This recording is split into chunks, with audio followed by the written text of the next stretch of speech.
নমস্কার সবাইকে। তো আমি এসে পড়েছি খুবই টেস্টি একটা রেসিপি নিয়ে তোমাদের সাথে শেয়ার করতে।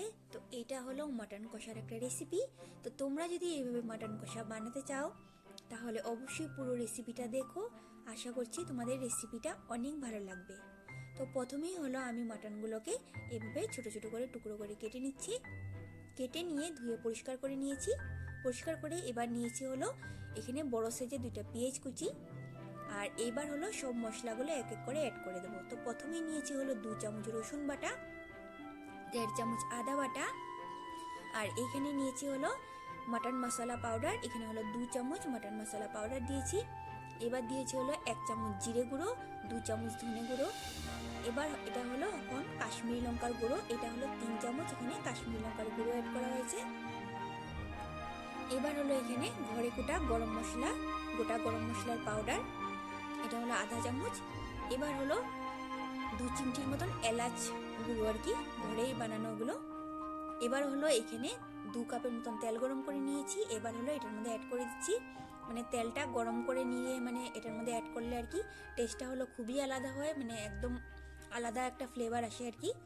তো এখানে নিয়েছি হলো সর্ষের তেল। সর্ষের তেলটা গরম যেহেতু, তো এখন হলো হাত দিয়ে মাখা যাবে না, এই জন্য চামচ দিয়ে এটা হলো ভালোভাবে মিশিয়ে নিতে হবে। তারপরে হলো হাত দিয়ে মাখতে হবে, না হলে মানে হাতটা পুরো জ্বলে যাবে। কারণ তেলটা পুরো গরম, মানে যতক্ষণ মানে গন্ধটা চলে যায় আর কি, কাঁচা গন্ধটা তেলের, ততক্ষণ পর্যন্ত আর কি তেলটা গরম করতে লাগবে। তারপরে হলো এটাকে অ্যাড করতে হবে, তখনই মানে ফ্লেভারটা আসবে আর কি। তো চামচ দিয়ে মিশানো হয়ে যাওয়ার পরে তো এবার হলো হাত দিয়ে ভালোভাবে কষলিয়ে মাখতে হবে। মানে হাত দিয়ে মাখলেই হলো মানে মশলাটা ভালোভাবে মিশে আর কি মাংসের মধ্যে। তো মাখার পরে এটাকে হলো 2 ঘন্টার জন্য আমি হলো ঢাকা দিয়ে এইভাবে রেখে দেবো। এবার হলো কড়ার মধ্যে তেল গরম করে নিয়েছি। এখানে হলো বেশি তেল অ্যাড করিনি আমি, অল্প একটু তেল, মানে এখানে 1 কাপের 4 ভাগের 1 ভাগ আর কি তেল অ্যাড করে গোটা জিরা শুকনো লঙ্কা ফোড়ন দিয়ে এবার হলো কুচি করে রাখা একটা বড় সাইজের পেঁয়াজ এখানে অ্যাড করে দিয়েছি। তো দিয়েছি হলো 1/2 চামচ লবণ, যাতে মানে পেঁয়াজটা তাড়াতাড়ি ভাজা হয়ে যায়। তো পেঁয়াজটা ভাজা হয়ে গেলে এবার মেরিনেট করা মটনগুলো এটার মধ্যে অ্যাড করে দিতে হবে। তো এইবার হলো কষানোর পালা।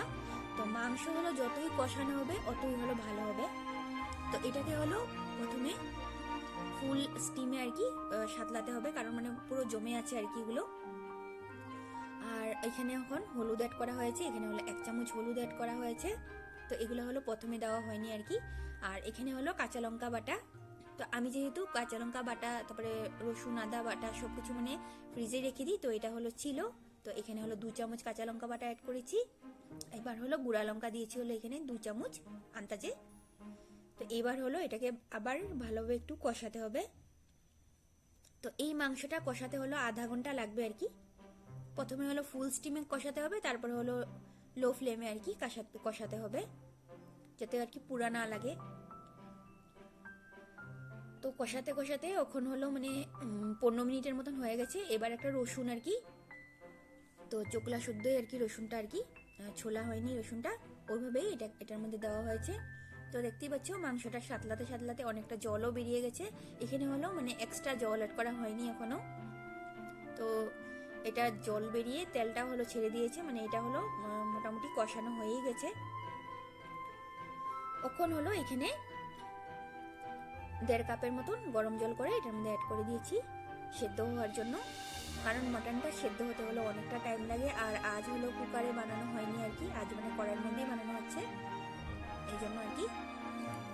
তারপর এটা ঢাকা দিয়ে 20 মিনিটের মতন একদম লো ফ্লেমে রেখে দিতে হবে সেদ্ধ হওয়ার জন্য। তো 20 মিনিট পর ঢাকা খুলে এবার হলো এখানে ঘরে কোটা গরম মশলা, এখানে হলো 1/2 চামচ গরম মশলা দিতে হবে।